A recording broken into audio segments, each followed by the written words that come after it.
Son dos empresas con historias bien diferentes, pero que tienen una cosa, ¿no?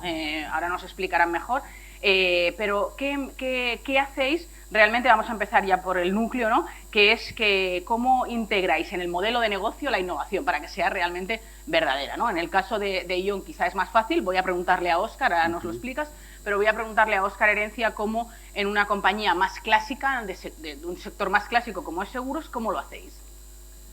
Bueno, yo creo que lo primero que hay que partir es la importancia de la innovación, ¿no? Durante muchos años, sobre todo en épocas de crisis, las empresas intentan crecer cortando gastos, aumentando rentabilidades, pero en una empresa de servicios como la nuestra, que lo que pretende es solucionar necesidades de los clientes, lo primero que tienes que hacer es entenderlos. Entonces la innovación nuestra, digamos que tiene un entorno de 360 grados, pero empieza por los clientes, por intentar escucharlos, por intentar entender sus necesidades e intentar anticiparnos. Y a partir de ahí integrar a los empleados.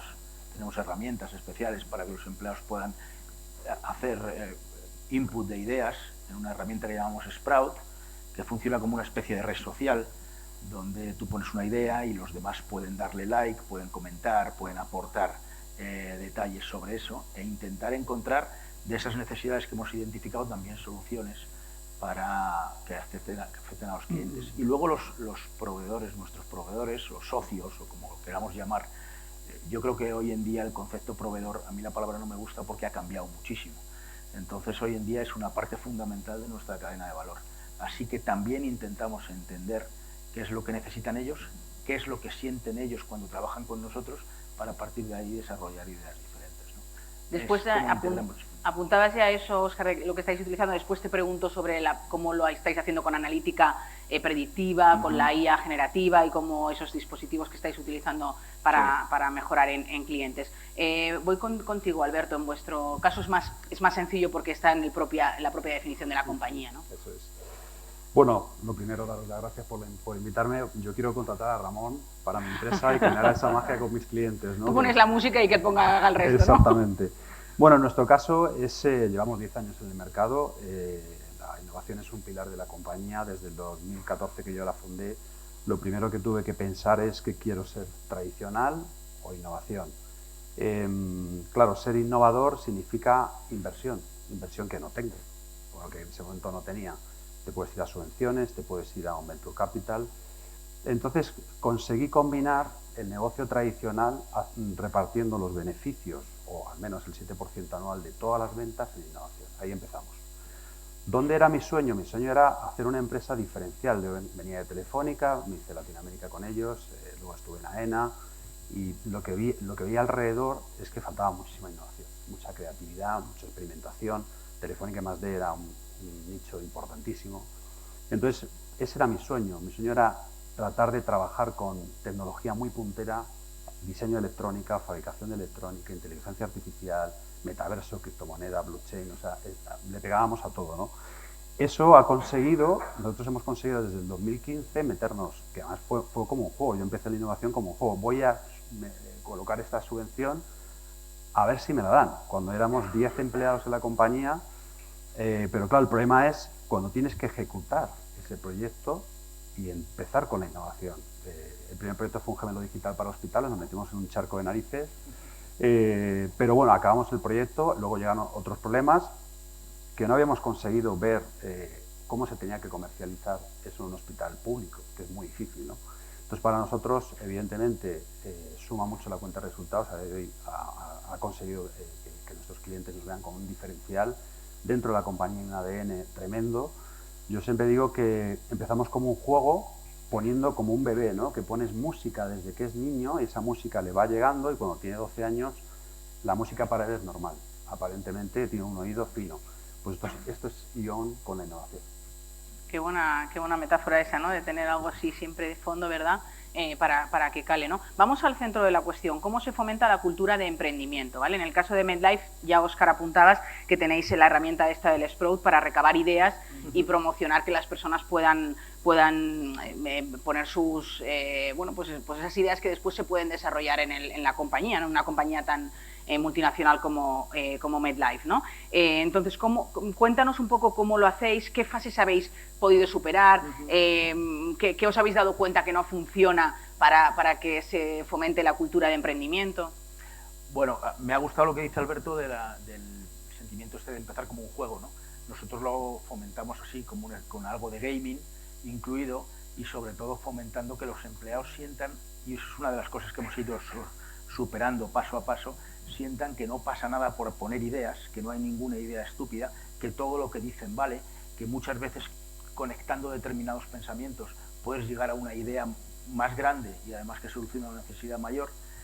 Y luego también incluimos una parte de competición, ¿no? Hacemos hackathon interno, hacemos hackathon a nivel regional, e intentamos que eso tenga una visibilidad grande dentro de la casa. Es decir, si tú eres capaz de proponer una idea, apoyándonos en muchas cosas, y muchas veces es pura creatividad, muchas veces es simplemente marketing y muchas veces es utilizando otro tipo de herramientas como la robótica o la inteligencia artificial, etcétera, para intentar parir herramientas o soluciones que nos ayuden a eso. En ese hackathon internacional, por ejemplo, si tú ganas, tienes el derecho a visitar una de las operaciones. Nosotros tenemos dos instrumentos internos que son MedLife Ventures y una cosa que llamamos Next Horizon. Una está en Singapur y la otra está en Nueva York.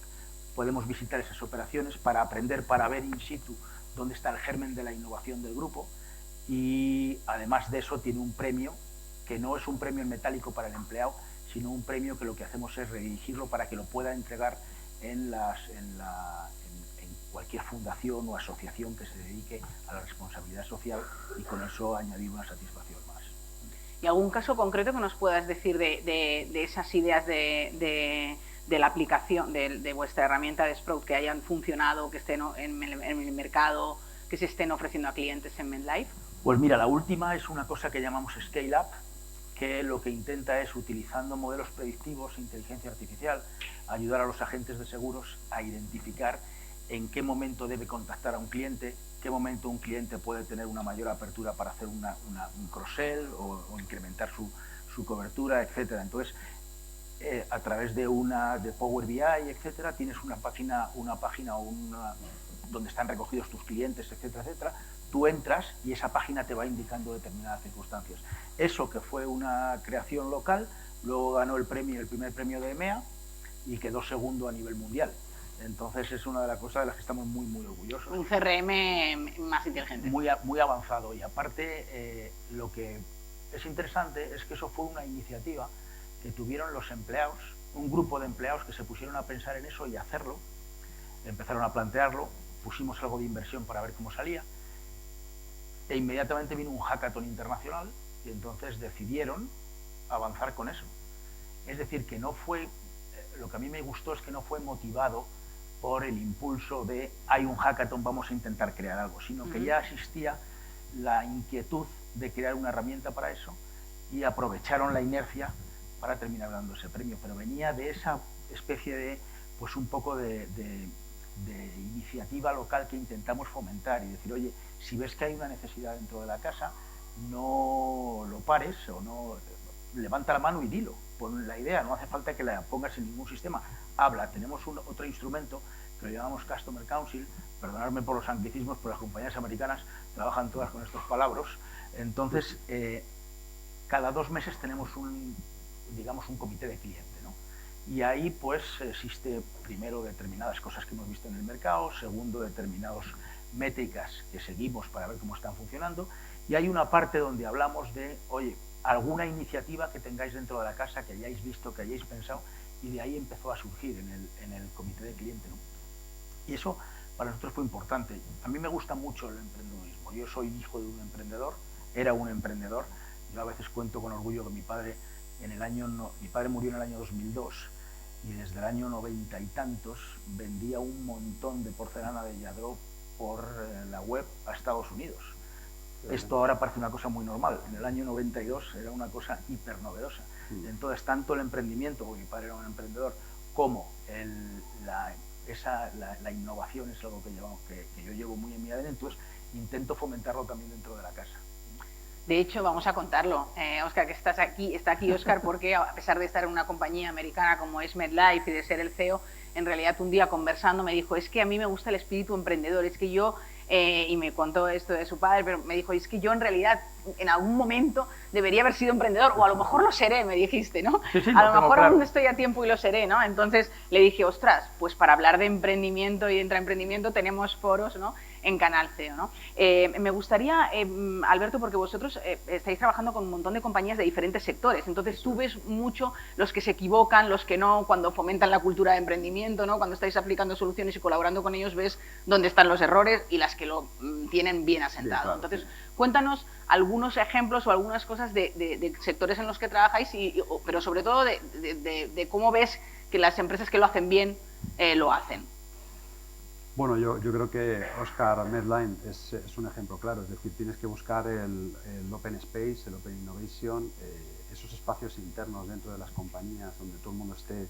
La herramienta que has dicho, fabulosa, me has dado una idea, porque nosotros lo hacemos con sesiones, pero tal vez a medida que vas haciéndote muy grande es una buena idea para recibir esas ideas, ¿no? Muchas veces los equipos tienen miedo, un becario llega, yo no voy a proponer esto, ¿no? Entonces nosotros abrimos esos espacios internos de emprendimiento, de intraemprendimiento, donde son libres, donde incluso cuando llegan a esos foros cambian de rol.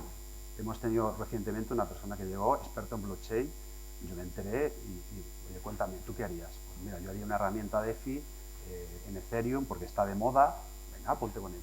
Otro, NFTs, hicimos hasta incluso un metaverso de hospital virtual, recibimos un premio en el Ramón y Cajal, nos fuimos por toda España como locos vendiendo el metaverso, ganamos un proyecto con Rivera Salud para oncología hematológica, un experimento, bueno, al final te das cuenta que cuando abres esos espacios internos, que les das el riesgo medido, flexibilidad, les das experimentación, es decir, sin miedo al fracaso, al coste. Yo siempre decía, empezó como un juego y sigue siendo un juego, es decir, nosotros no miramos cada euro tiene que estar monetizado.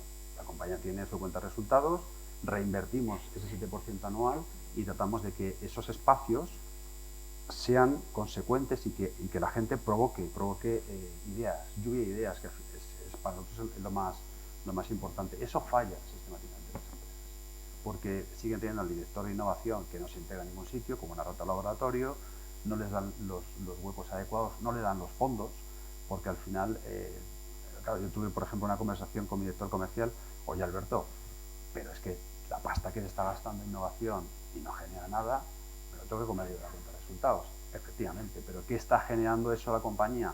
Posicionamiento de mercado, presencia, nuevas líneas de negocio, que podamos ofrecer, que nuestros clientes nos vean de otra forma, y eso es un poco el resumen de lo que yo creo que está fallando muchas veces las empresas. Pues y ahora voy por la otra parte. ¿Qué riesgo supone que esos talentos más proactivos, si es que existen en algunas empresas, ese miedo a que el talento más emprendedor acabe lanzando sus propios proyectos, ¿no?, y acabe lanzándolos fuera de la compañía? ¿Eso existe, no existe?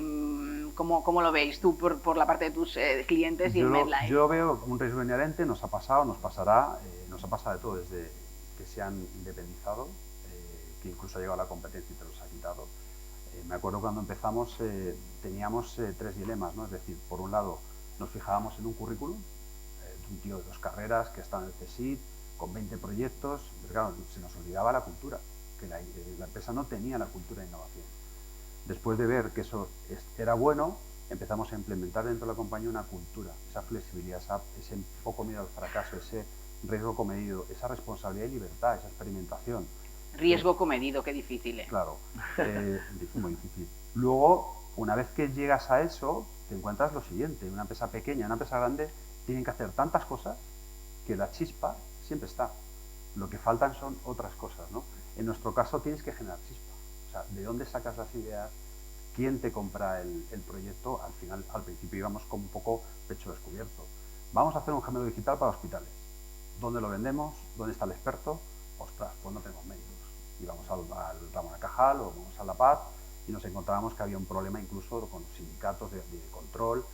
Ahora no, ahora vamos con un experto médico, siempre viene un catedrático, viene un doctor de la especialidad, vamos con un equipo. De hecho, nos acaban de comunicar hoy que en un hackathon hemos ganado ya la participación con inteligencia artificial. Enhorabuena también por Javiera que ha hecho su trabajo. Entonces, una vez que ya consigues mantener esa chispa significa 2 o 3 proyectos todos los años a fondo perdido. Y para mí, esa melodía que yo os comentaba, pues ha hecho que desde el principio yo tuve esa idea de tener la innovación embebida en la compañía como un ADN, esa flexibilidad y sobre todo el conocimiento que tiene de hacerlo. Y ahí es donde yo creo que está la clave, ¿no? ¿Qué pasa con el miedo a que se te vayan esas ideas en los hackathons y esas ideas tan...? Yo no diría miedo, la verdad. Es un riesgo que hay que asumir. Lo mejor que te puede pasar en una compañía es tener gente muy buena, gente inteligente, gente preparada y gente que tenga iniciativa. Entonces, cuando tienes ese tipo de gente, hay dos circunstancias. Una, tienes que ser capaz de tú evolucionar, crecer y autoexigirte para merecer liderarlos. Y segundo, pues que hay un riesgo de que se vayan a otro lado o se vayan a montar su propia empresa, porque tienen esa capacidad. Pero yo creo que es un buen riesgo a tener, ¿no? Es una cosa que hay que asumir.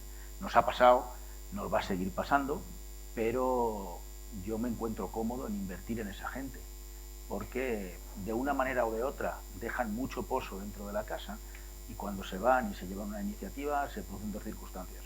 Me alegro por él, por el éxito, y luego, pues si hemos sido capaces de tratarle bien, de haberle añadido valor en su desarrollo, de haberle hecho crecer, y es parte en lo que invertimos, siempre tendremos un embajador en el mercado, ¿no? Además de que desde el punto de vista profesional podemos aprovechar esa idea colaborando con él. Parte de las ventures es eso también, ¿no? Y muchas de las compañías multinacionales que nos cuesta mucho, Alberto hablaba de que faltan algunas cosas, parte de los problemas que nosotros tenemos muchas veces es la pesadez de los procesos internos de las multinacionales, no te permiten emprender o innovar como quisieras, ¿no? Entonces muchas veces la solución es asociarte o comprar o participar en empresas de terceros. Entonces eso te abre otra posibilidad de colaborar, no como empleado, pero de colaborar de otra manera. Así que no lo llamaría miedo, sí que es un riesgo, pero es un riesgo que hay que asumir.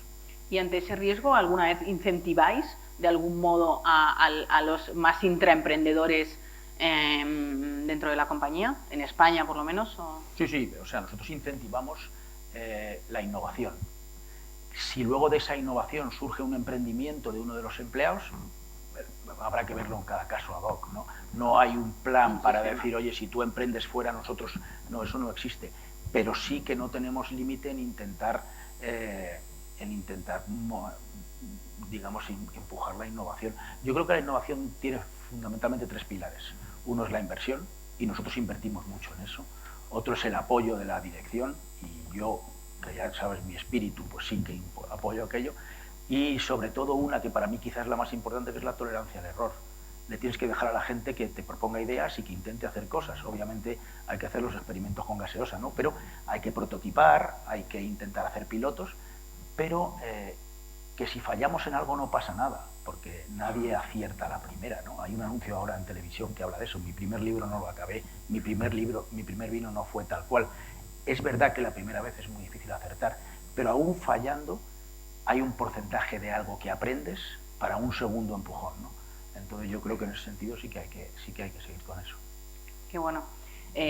Voy contigo, Alberto, con una cosa que me llama la atención. Este titular no es un poco, a mí me sorprende, la verdad. En nuestro país el 17,9% de las niñas quiere ser profesora como primera opción. El 23% de los niños quiere ser futbolista. Muy seguido de cerca por profesiones como la veterinaria, cantante, policía o youtuber. Entonces me gustaría preguntaros, vamos a empezar contigo, Alberto, porque vosotros estáis promoviendo mucho desde esos hackathons, esos eventos, ¿no?, en los que la innovación y esa parte de pensar de forma diferente es clave, ¿no? Entonces, ¿cómo despertamos? Ahí viene si podemos cambiar esos porcentajes, ¿no?, de policía, que está fenomenal, son profesiones geniales, pero tenemos un porcentaje muy bajo, ¿no?, de personas que al final son innovadoras o son emprendedoras o quieren cambiar las cosas, ¿no? Entonces, ¿cómo despertamos el interés de los más jóvenes por todo lo que significa intraemprendimiento o innovación? Desde Ion, ¿cómo lo hacéis? ¿Y qué te parece a ti, que también tienes cultura de jóvenes en la compañía, ¿no? Bueno, yo lo primero, sobre todo, darles visibilidad en una edad muy temprana, ir a universidades, centros de innovación, tratar de buscar esos Open Innovation, esos huecos. Yo recuerdo nuestro segundo proyecto de Ictus fue en una sesión de 5 minutos que un neurólogo nos dijo: ¿sois capaces de hacer predicción de ictus y localizarme un wearable que mida todo eso? Y dijimos, vamos a por ello, ¿por qué no? Y de ahí partió un proyecto que luego se integró en Quirón, llegó COVID, se lo barrió COVID por delante y bueno, hemos seguido y ahora incluso lo hemos cambiado. Pero sí es llevarles a conocer el valor que tiene en la sociedad emprender, ¿no? No solamente es el económico, sino también el social, lo que estás generando, cambiando industrias, sectores, cambiando un montón de situaciones que cuando lo ves tu granito, te das cuenta de un montón de situaciones y tú desde la universidad no lo estás viendo, estás diciendo, no, la cultura del pelotazo, ¿no? Estados Unidos, venga, una startup y lo vendo por 200 millones. Nosotros, ¿Qué daño ha hecho eso, verdad? Muchísimo, muchísimo. Quieren vender su compañía y no todas las Muchísimo. startups. Y es algo que yo, todo el que viene a ION, le digo lo contrario, no hay pelotazos, eso es muy difícil. De hecho, no buscamos venture capital, no buscamos, eso lo hacemos cuando ya vemos claramente el proyecto, que está en un cliente, que hemos hecho un producto mínimo viable y ya entramos con Business Angel, Venture Capital. Yo personalmente tengo dentro de ION un holding, tengo una Smart Capital que invertimos y estamos viendo sistemáticamente, en este caso en el IS, estoy viendo inversiones constantes de startup para apoyarles con software, apoyarles con medios, económicamente, incluso en equity, ¿no? Entonces, para mí la clave es edad temprana.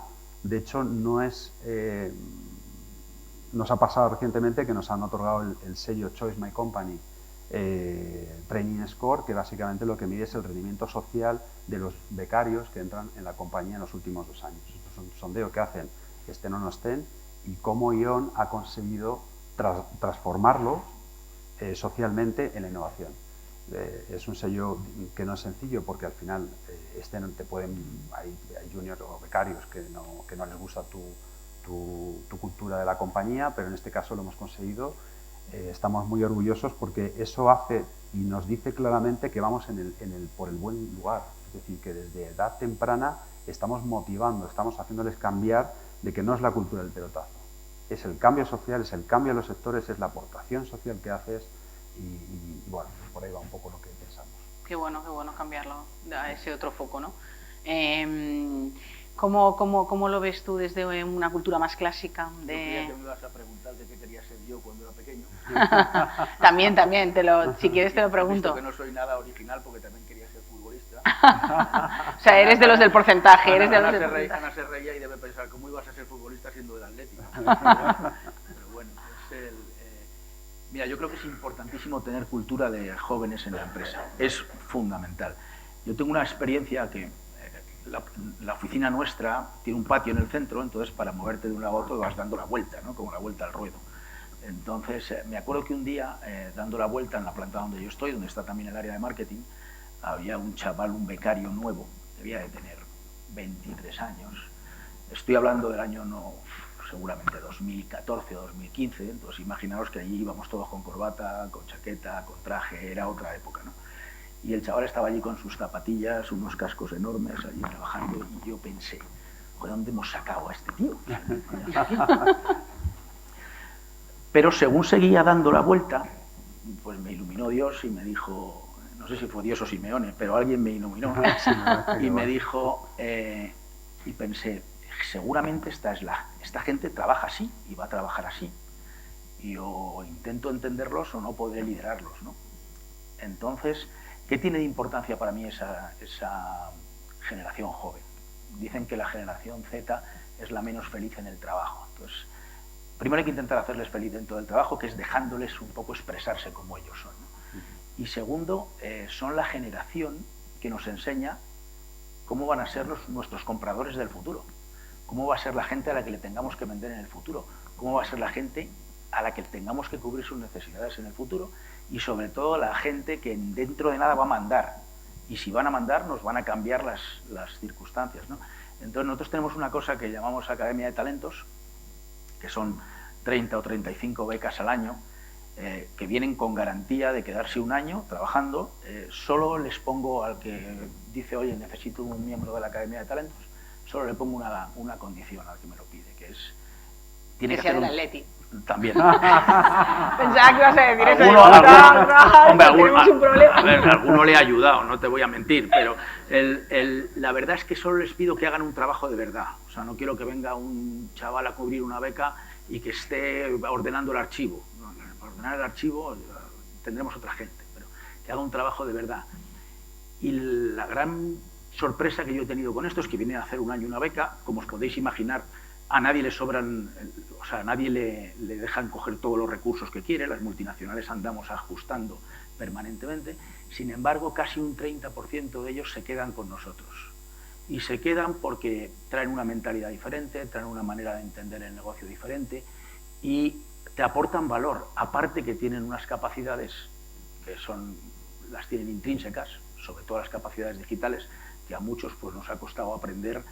A mí me las enseñó la pandemia, o sea que un poco en ese sentido aprovechamos esa inercia de tener gente joven, gente que viene con otras ganas de hacer cosas y que además te da una posibilidad.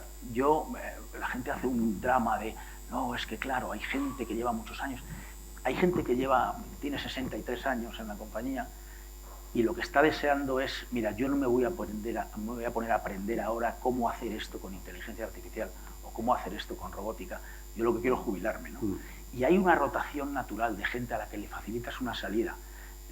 Los portugueses, yo he vivido en Portugal muchos años y los portugueses tienen una frase preciosa que dice que cuando te vas de una compañía hay que cerrar la puerta de vagar, que es cerrar la puerta despacio, ¿no? Entonces, a la gente le permites salir cerrando la puerta despacio, bien colocada, y vas haciendo una rotación natural para que cada vez la presencia de la generación X o de los millennials sea mayor que los que somos, no, la Z y los millennials, sea mayor que somos X, los que somos boomers. Entonces, esa cultura de empezar a integrar a los jóvenes desde el principio de sus carreras y hacerles crecer con nosotros es algo que a mí particularmente me parece que da resultado. Qué bueno. Pues hasta aquí yo cerraría la puerta despacio y seguiría conversando. Seguiría conversando con Óscar y con Alberto. Hay una cosa que quiero, a mí me gusta mucho, porque incluso tenemos una vitrina en la oficina, una vitrina de todo el diseño de electrónica que hemos hecho, que parece una empresa pequeña que se ha metido en esos charcos, ¿no? De hecho, lo diseñamos y lo fabricamos en Cataluña, con una empresa llamada Draco System, muy buenos, trabajan para grandes, en pleno COVID. Eso fue un CETI casi de 1 millón de euros que pedimos y nos dio por fabricar un dispositivo para predicción de ictus, cardiología, hipertensión, oncología de próstata. De hecho, son proyectos que actualmente tenemos, ¿no? Entonces, cuando vienen los jóvenes y ven esa vitrina y dicen, pero ¿esto lo habéis comprado? No, esto lo hemos diseñado y fabricado nosotros. ¿En serio? O sea, te das cuenta y empiezan a esa música, ese ADN, cómo les empieza a llegar, ¿no? Es muy bonito. Hace poco se incorporó una nueva directora de recursos humanos, joven, con mucho talento, y le pasó lo mismo. Vio la vitrina y dice, pero, ostras, todo esto habéis hecho. Es que les llama la atención, ¿no? Es como el museo de trofeos del Real Madrid y del Atlético de Madrid menos. Claro, sabía yo que no soy futbolera, que al final iba a haber aquí. Vamos a ser buenos amigos. Sí, oye, yo tengo un hermano que es socio del Madrid hace 35 años, así que... ¿Pero te hablas con él? Sí, exactamente. Bueno, perfectamente. Bueno, un poco más. Sí, no, muy buena idea la de Alberto sobre la visibilidad, ¿no?, de la innovación, cómo hacer en una empresa esa vitrina, ¿no? Es la analogía de cómo hacer visible, ¿no?, la innovación. Ha sido un placer. Yo tengo un buen ejemplo perdóname, que te voy a interrumpir. Que vamos a dejarlo, lo de cerrar la puerta despacio lo estás aplicando. Emprendimiento juvenil. Yo creo que tú conoces una empresa llamada Avantis.